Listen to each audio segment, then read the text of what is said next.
Hello guys, this is CA Shadab Hussain. First of all, I want to congratulate all students who have cleared their CA final exams. आपने आपकी journey का एक जो important milestone होता है वो तो क्लियर कर लिया। अब बात करते हैं आपके प्रोफेशनल जर्नी के ऊपर। तो दोस्तों, जो आईसीआई का कैंपस प्लेसमेंट प्रोग्राम है वो आईसीआई हर साल हर टाइम के स्टूडेंट्स के लिए ऑर्गेनाइज करता है, जिसमें बहुत सारी MNCs, organisations, even foreign companies भी पार्टिसिपेट करती है और एक बहुत अच्छा प्लेटफॉर्म है जहाँ पे आपको बहुत सारी अपॉर्चुनिटीज दी जाती है। तो आज हम डिस्कस करने जा रहे हैं कि किस तरह से आपको आईसीआई कैंपस प्लेसमेंट प्रोग्राम के लिए प्रिपेयर करना चाहते हैं। तो जस्ट मैं आपको एक ब्रीफ देता हूँ कि किस तरह से जो आईसीआई का कैंपस प्लेसमेंट है वो कैसे काम करता है। तो दोस्तों, सबसे पहले होता क्या है, आप जो स्टूडेंट जो क्लियर हुए हैं सीए फाइनल एग्जाम्स में, आप लोग अपने आप को सीएमआईबी पोर्टल पे रजिस्टर करोगे। देन आपका जो डेटा है, ये डेटा आईसीआई जो ऑर्गेनाइजेशंस है, जो कंपनीज हैं, जो आपके प्रोस्पेक्टिव एम्प्लॉयर्स है, उनके साथ शेयर करेगी।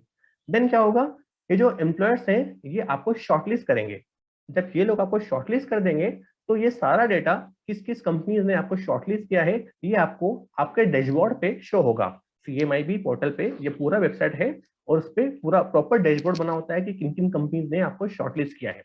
देन आपको क्या करना है, आपको कंसेंट देना है, आपको चूज करना है मैक्सिमम 4 कंपनीज जिसके इंटरव्यू के लिए आप जाना चाहते हो। देन आईसीआई जो भी शेड्यूल डेट्स है उन डेट पे इंटरव्यू कंडक्ट करवाता है। नॉर्मली ये हमारे आईसीआई का जो ऑफिसेज होते हैं, जैसे फॉर एग्जांपल मुंबई में है, दिल्ली में है, जयपुर में है, जो बिग सिटीज में जो भी आईसीआई के ऑफिसेज है वहां पे होता है। ठीक, तो इस तरह से आपका ये आईसीआई कैंपस प्लेसमेंट प्रोग्राम होता है। तो आज हम डिस्कस करेंगे जो इंपॉर्टेंट चीजें हैं, 10 must to do things that you should do before appearing for interview. तो सर, सबसे पहले हम जो हमारा डिस्कशन है उसे 2 पार्ट में डिवाइड करते हैं। अभी क्या है सर, आप केवल अप्लाई कर रहे हो सीएमआईबी पोर्टल पे, आप अपना डेटा अपलोड कर रहे हो। अभी यू डोंट नो कि किन किन कंपनीज ने आपको शॉर्टलिस्ट किया है और किन किन कंपनीज के इंटरव्यू के लिए आप अपीयर होने जा रहे हो, अभी आपको ये नहीं पता। आपको ये कब पता चलेगा सर? सर आपके 23rd और 24th पे आपको पता चलेगा जब आपके पास आपके डैशबोर्ड पे वो डेटा अपीयर होगा। तो सर अभी आपको किस तरह से प्रिपेयर करना चाहिए, एंड देन जब आपको पता चल जाएगा कि किन कंपनीज ने आपको शॉर्टलिस्ट किया है और आपने जिन कंपनीज को कंसेंट दी है टू अपीयर फॉर इंटरव्यू, तो उस फेज में हमें किस तरह से प्रिपेयर करना चाहिए, ये 2 चीजें हम अलग अलग पार्ट में डिस्कस करेंगे। तो सर स्टार्ट करते हैं सर आज की डेट पे। आज अप्रोक्सीमेटली 10 दिन है आपके पास। अभी आपको ये नहीं पता कि किन कंपनीज ने आपको शॉर्टलिस्ट किया है, तो अभी आपको 10 दिन तक आपको क्या क्या चीज प्रिपेयर करना चाहिए। तो सर सबसे पहले डिस्कस करते हैं हमारा सबसे पहले कि आपको क्या प्रिपेयर करना चाहिए। सर हमारा पॉइंट 1 है, आपको सबसे पहले अपने आपको अपडेट करना होगा। किन किन चीजों के लिए अपडेट करना होगा सर? पहला, सर आपका बजट 2022 आ चुका है और उसमें जो भी इंपॉर्टेंट अनाउंसमेंट हुए हैं, जो भी डायरेक्ट टैक्स में चेंजेस हुआ है, इनडायरेक्ट टैक्स में चेंज हुआ है, इन सभी चेंजेस को आपको ध्यान से पढ़ना होगा, आपको समझना होगा। आपको देखना होगा कि क्या क्या उसका इम्पैक्ट हो सकता है ऑर्गेनाइजेशंस पे, कंपनीज पे, कॉर्पोरेट्स पे या किसी फर्म में, अगर आप किसी फर्म को ज्वाइन कर रहे हैं तो आपको सबसे पहले जो भी चेंजेस है direct tax and indirect tax में उसको पढ़ना पड़ेगा। साथ में जो भी आरबीआई की मॉनेटरी पॉलिसी आई है जो 2 दिन पहले ही अनाउंस हुई थी, वो भी आपको देखना पड़ेगा कि उसमें क्या क्या बातें अनाउंस की गई है। दूसरा, आपको आपके index, direct tax and indirect tax को प्रॉपर्ली रिवाइज करना होगा। जस्ट उसको एक बार गो थ्रू कर लीजिए सो दैट आपको हर चीज रिकॉल हो जाए, आप सबका रिफ्रेश हो जाए। क्योंकि सर क्वेश्चन जो होते हैं ना, टेक्निकल नहीं होते, नॉर्मली वो आपके एकेडमिक चीजों को ही पूछते हैं। दे डोंट एक्सपेक्ट, जो आपकी प्रोस्पेक्टिव एम्प्लॉयर्स है, दे डोंट एक्सपेक्ट कि आपको एक्सपर्ट नॉलेज हो हर चीज का। दे एक्सपेक्ट कि आपको वर्किंग नॉलेज होना चाहिए और साथ में आपको कम्युनिकेशन अच्छा होना चाहिए। तो सर अभी हमें ये नहीं पता कि हमें किन कंपनीज ने शॉर्टलिस्ट किया है। अभी हमें क्या करना है, 10 दिन तक इन जनरल ऐसी चीजों को पढ़ना है, इन चीजों के लिए प्रिपेयर होना है जो इन जनरल सभी जगह काम आएंगी। तो सर पहला क्या हो गया आपका, आपको बजट पढ़ना पड़ेगा। बजट में क्या क्या चेंजेस हैं, क्या क्या अनाउंसमेंट्स है, वो पढ़ना पड़ेगा। उसका क्या इंपैक्ट हो सकता है इकोनॉमी पे, ये आपको देखना पड़ेगा। दूसरा, आरबीआई का मॉनेटरी पॉलिसी हो गया। जो आपका इंडेक्स है, direct tax and indirect tax है, इसको आपको रिवाइज करना पड़ेगा जो आपका सीए फाइनल में ऑलरेडी है। जस्ट आपको रिफ्रेश करना होगा सभी चीजों को। देन आपको जो बेसिक फाइनेंशियल टर्मिनोलॉजीज होती है, जैसे क्या होता है, इंटरव्यूअर का नॉर्मली एक फेवरेट क्वेश्चन होता है कि आप एनपीवी और आईआरआर, इन दोनों में से कौन सा टूल यूज करेंगे टू एवेल्युएट अ प्रोजेक्ट और क्यों यूज करेंगे। तो ये इस तरह के क्वेश्चंस होते हैं जो आपका नॉर्मली, जो हमारा कैपिटल रेटिंग चैप्टर होता है सीए फाइनल का, उस चैप्टर में से होता है। एनपीवी आईआरआर वाले जो क्वेश्चंस होते हैं, तो उसका जो कॉन्सेप्ट होता है वो आपको समझ में आ जाना चाहिए। कॉस्ट ऑफ कैपिटल क्या होता है, रिक्वायर्ड रेट ऑफ कैपिटल क्या होता है, रिक्वायर्ड रेट ऑफ रिटर्न क्या होता है, इसमें डिफरेंस जो होता है, इन तरह के क्वेश्चन वो पूछते हैं। तो आपका जो कैपिटल वेटिंग वाला जो चैप्टर है सीए फाइनल का, वो आपको अच्छे से आ जाना चाहिए। देन जो लोग ये फिक्स कर चुके हैं कि सर हमें तो ऑडिट प्रोफाइल में जाना है, बिग फोर में जाना है, या हमें सीए फर्म ज्वाइन करना है, हमें ऑडिट ही करना है, हमें ऑडिट में ही अपना करियर बनाना है, तो सर आपको क्या करना होगा, आपको स्टैंडर्ड्स ऑन ऑडिटिंग और कंपनी चेक के ऊपर स्पेशल फोकस देना होगा। आपको अच्छे से सारे स्टैंडर्ड पता होने चाहिए, और कंपनी चेक के जो प्रोविजन है, जैसे कि रिलेटेड पार्टीज की क्या ट्रांजेक्शन होते हैं, क्या अप्रूवल चाहिए होता है, बोर्ड की क्या पावर्स होती है, ये सारे प्रोविजन आपको ध्यान से रखना होगा if you are targeting audit profile. तो ये हमारे हो गया कि जनरल आपको क्या क्या पढ़ना होगा। देन इसके बाद आपको कुछ कॉमन एचआर क्वेश्चंस होते हैं। For example, tell me about yourself, आपकी क्या क्या स्ट्रेंथ्स है, क्या क्या वीकनेसेस है, आप किस एरिया में अपने आप को इंप्रूव करना चाहते हो। ये जो कुछ क्वेश्चंस होते हैं जो एक कॉमन होते हैं, हर एक इंटरव्यू आपके काम आएंगे, चाहे आप किसी बिग फोर में जा रहे हो, किसी एमएससी में अपियर हो रहे हो, या किसी बैंक के लिए अपियर हो रहे हो। तो ये जो कॉमन जो इंटरव्यू होते हैं ना, ये जो क्वेश्चन होते हैं कॉमन एचआर के, इसके लिए भी आपको प्रिपेयर करना होगा। क्योंकि सर जब भी आपका फर्स्ट राउंड होता है वो नॉर्मली एचआर राउंड होता है, देन उसके बाद टेक्निकल राउंड होता है। अभी हमें पता भी नहीं किस कंपनी में जा रहे हैं, तो सर ये तो कॉमन है, ये हर कंपनीज में सेम एप्लीकेबल होगा। तो आप क्या करो, एचआर राउंड के जो क्वेश्चन है, टॉप 20 टॉप 30 क्वेश्चन जो होते हैं, अगर आप यूट्यूब करोगे तो बहुत सारे वीडियोस मिल जाएंगे जहाँ पे वो आपको गाइड करेंगे कि क्या क्या नॉर्मल क्वेश्चन होते हैं जो इंटरव्यूअर नॉर्मली आपसे पूछते हैं। आप उनको प्रिपेयर कर लो, उनको लर्न कर लो, बिकॉज ये सभी कंपनीज के लिए सेम होने जा रहे हैं। तो आपको ऐसे क्वेश्चन के लिए प्रिपेयर करना होगा।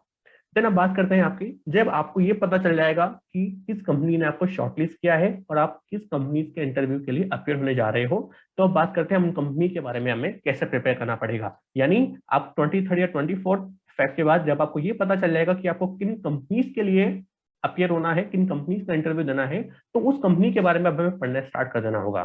तो 10 दिन आपको क्या करना है, जो पॉइंट नंबर 1 to 5 जो मैंने बातें डिस्कस की, केवल उन चीजों को प्रिपेयर करो, जितना ज्यादा हो सकता है, जितना अच्छा हो सकता है उसका प्रिपेयर करो। देन उसके बाद अब बात करेंगे हम कंपनी स्पेसिफिक, जब आप किसी कंपनी के बारे में पढ़ोगे तो उनमें क्या क्या बात आपको पढ़ना चाहिए। तो सर सबसे पहले आपको क्या करना है, उस कंपनी की वेबसाइट पे जाके, हर कंपनी जो भी लिस्टेड कंपनी होती है, क्योंकि आईसीआई के प्लेसमेंट प्रोग्राम में ज्यादातर बड़ी कंपनीज ही आती है, तो उन कंपनीज के क्या होता है, जो भी वेबसाइट होती है उसका इन्वेस्टर कॉर्नर होता है। इन्वेस्टर कॉर्नर में क्या होता है, आपको एनुअल रिपोर्ट, कंपनी के जो भी की अनाउंसमेंट होते हैं, प्रेस रिलीज होता है, ये सारी इन्फॉर्मेशन मिल जाती है। आप क्या करो सर, सबसे पहले आप उस कंपनी की एनुअल रिपोर्ट डाउनलोड कर लो जो लेटेस्ट होती है। अभी आपको फाइनेंशियल ईयर 2020-21 का एनुअल रिपोर्ट मिल जाएगा, आप उसको डाउनलोड कर लो। साथ में रिसेंटली Q3 भी एंड हुआ है, वो रिपोर्ट डाउनलोड कर लो। Q3 का जो रिजल्ट है उसको डाउनलोड कर लो। आप कंपनी की फाइनेंशियल एंड ऑपरेटिंग हेल्थ के बारे में उससे पता कर पाओगे कि कंपनी का क्या प्रॉफिटेबिलिटी है, कंपनी किस मुकाम पे है, कंपनी का अच्छा टर्नओवर है या नहीं है, कंपनी प्रॉफिट अर्न कर पा रही नहीं कर पा रही, क्या ये अपने एम्प्लॉइज की सैलरी को पे कर पा रही नहीं कर पा रही। ये सब बातें आपको सर उसकी एनुअल रिपोर्ट जब आप पढ़ोगे ना तो आपको पता चल जाएगा। ऑब्वियसली अगर कंपनी के पास सफिशिएंट प्रॉफिट्स नहीं है तो it shall not be able to pay its liabilities, इसके स्टाफ के खर्चे हैं वो नहीं पे कर पाएगी, तो आपको उससे आइडिया मिल जाएगा। साथ में कंपनी की ऑपरेशनल हेल्थ के बारे में पता चल पाएगा कि जो प्रोडक्ट्स है कंपनी के, क्या वो कंपनी ऐसा तो नहीं कि बंद करने जा रही है, कंपनी के ऊपर किसी तरह का बैन तो नहीं लगा, ऐसा तो नहीं कि जिस कंपनी को आप ज्वाइन करने जा रहे हो 4-5 साल बाद वो कंपनी बंद होने जा रही हो। कंपनी कुछ ऐसे, फॉर एग्जांपल किसी फार्मास्यूटिकल कंपनी में आप जाना चाह रहे हो और पता चले आपको 2 दिन बाद ही कि यार इसके अगेंस्ट ऑलरेडी लाइसेंस का बैन कर दिया था, वो ड्रग की सप्लाई नहीं कर पा रहा, तो आप उसकी फाइनेंशियल एंड ऑपरेशनल हेल्थ को भी पता कर लोगे एनुअल रिपोर्ट को पढ़ के, उसके जो भी की अनाउंसमेंट है उसको पढ़ के।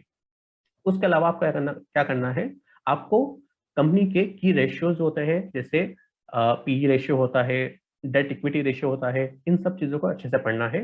कंपनी का ड्राइविंग फैक्टर क्या है, फॉर एग्जांपल अगर हम ऑयल कंपनी के बारे में बात करें, अगर आप इंडियन ऑयल में जाना चाहते हैं, बीपीसीएल में, आईओसीएल में जा रहे हैं, उनको टारगेट कर रहे हैं, तो सर यहाँ पे ऑयल का जो प्राइस है और डॉलर का जो प्राइस है, ये इसका ड्राइविंग फैक्टर है। अगर ऑयल की रेट में चेंज होता है या डॉलर चेंज होता है ना, तो इनकी कंपनी के प्रॉफिटेबिलिटी पे बहुत ज्यादा फर्क पड़ता है।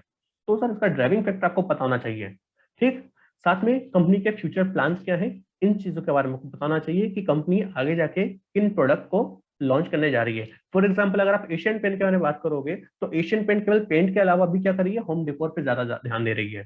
ठीक, इस तरह से आपको क्या होगा, आपको कंपनी के ओवरऑल ऑर्गेनाइजेशन के बारे में आपको पता चलेगा, उसके प्लान्स के बारे में, उसके सब्सिडरीज क्या क्या है, उसके ज्वाइंट वेंचर क्या क्या है, उसकी लोकेशन क्या क्या है, ये सब बातें आपको पता चल जाएंगी। बिकॉज जब आप किसी भी कंपनी के इंटरव्यू में अपियर होंगे तो इंटरव्यू ये चाहता है आपसे, वो ये पूछना चाहता है, वो देखना चाहता है कि क्या आप उस कंपनी में इंटरेस्टेड हो या नहीं हो।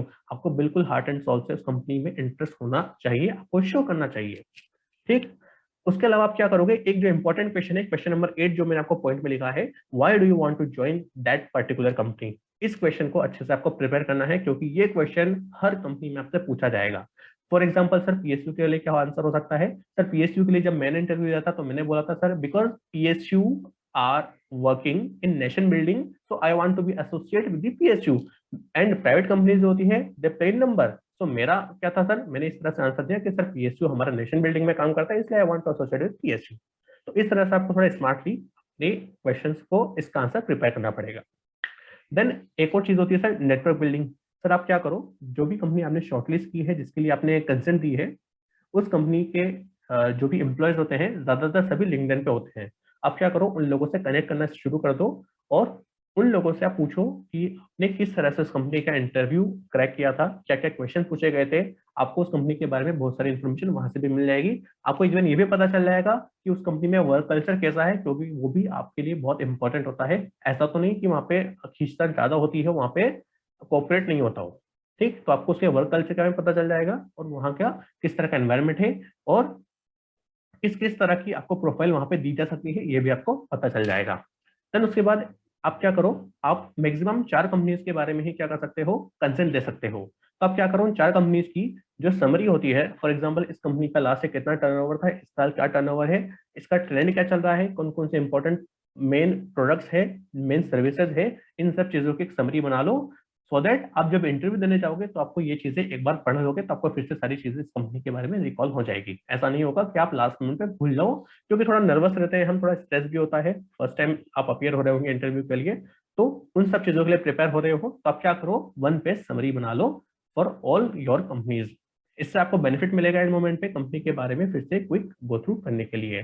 तो गाइस ये कुछ इंपॉर्टेंट चीजें थी जो मेरे को लगता है कि आप सभी लोगों को पता होना चाहिए। आप सभी लोगों को किसी भी कंपनी के इंटरव्यू में अपियर होने से पहले ये सब कुछ बेसिक चीजें हैं जो पता होना चाहिए, आपको इस तरह से प्रिपेयर करना चाहिए। मैंने आपको ये चीजें डिस्कस की है। आई होप आपको ये वीडियो अच्छा लगा होगा और आपको बहुत सी चीजें पता चली होगी जो शायद आप भूल सकते थे। ठीक, तो guys I wish you all the very best. आप अच्छे से प्रिपेयर करो। अगर आपको कुछ भी डाउट होता है किसी भी तरह के, अगर आपको हेल्प चाहिए इंटरव्यू में, अगर आपको लगता है कि सर हम इंटरव्यू अच्छे से नहीं दे पा रहे या प्रॉब्लम आती है, तो आप हमें कमेंट करके बोल सकते हो, हम उस चीज को भी एड्रेस कर सकते हैं। या आप हमें टेलीग्राम चैनल का मैं लिंक दे रहा हूँ, वहां पे आप अपनी क्वेरीज को डाल सकते हो। I will try to resolve all your doubts, all your queries. Thank you so much guys.